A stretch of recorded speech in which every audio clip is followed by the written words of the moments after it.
Hi, today is February the 21st, 2018. I've learned sometimes it's good to put a date on these little YouTube videos I make. Today I want to talk about alfalfa. In fact, I went over there to look in my closet and think, what is a product I want to make sure that people understand the benefits, okay?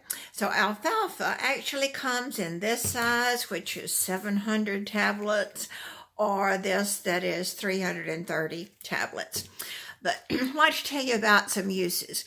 It really is not considered a quote vitamin because it's a food. Alfalfa is sort of like the nutrients that people sometimes would feed animals because it's so rich in minerals. Well, what I learned about this years and years ago is that the roots go down sometimes 18 feet into the ground, and of course it's going to be reaching out and getting all of the minerals that's in our ground, because our soil is so depleted generally from being over farmed.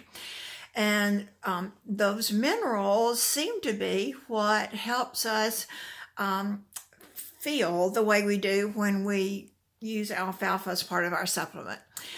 Long ago, when I first became interested in trying to take charge for our health instead of just going to drugs, I would have people tell me that when they used alfalfa tablets, that they would have less symptoms of arthritis or anything that was inflammation. Or ladies would tell me that if they've had reoccurring bladder and kidney situations, that by putting alfalfa as a part of their daily diet, it seemed to just neutralize some of those problems.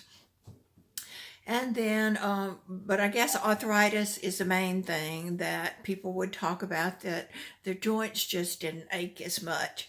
And I thought it was rather mystical because I knew that it wasn't anything except just food. In fact, they say it's similar to eating a big mess of turnip greens or collards is the what the equivalent would be.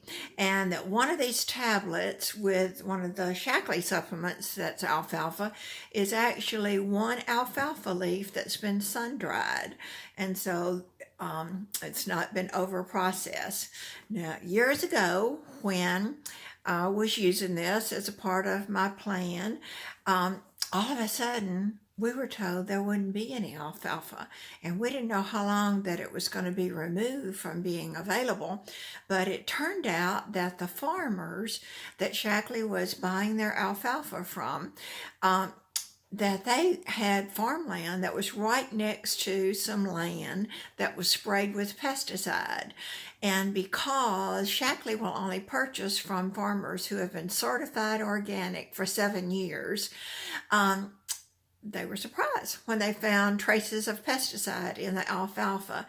And it took several years before those new crops could come in and have no residue of the pesticides. And we just did without. And so that is something that really made me appreciate the credibility of our company. We would never have known there was pesticides on the alfalfa, and probably some of us would have rather just gone on and had it. But not according to just the credibility that Shaklee scientists are going to be always thinking forward. And that really has not only happened with that, but I remember a ginseng product too. But anyway, so one time in Montgomery, I was having my weekly meeting, and people were taking turns talking about alfalfa. And there was a young physician there that was from Maxwell Air Force Base, and he brought in an alfalfa bottle from another brand. And he said, I told my mom about alfalfa and she bought this. And he opened it up and passed it. And he said, just smell the difference between this off-brand alfalfa and Shaklee's. And I mean, the Shaklee alfalfa does smell sort of like fresh cut grass. And anyway, so we know that it works. We don't know why, but remember, God created all the food for us for a purpose. It is for our healing. And I think this is one that people use just for a variety of reasons.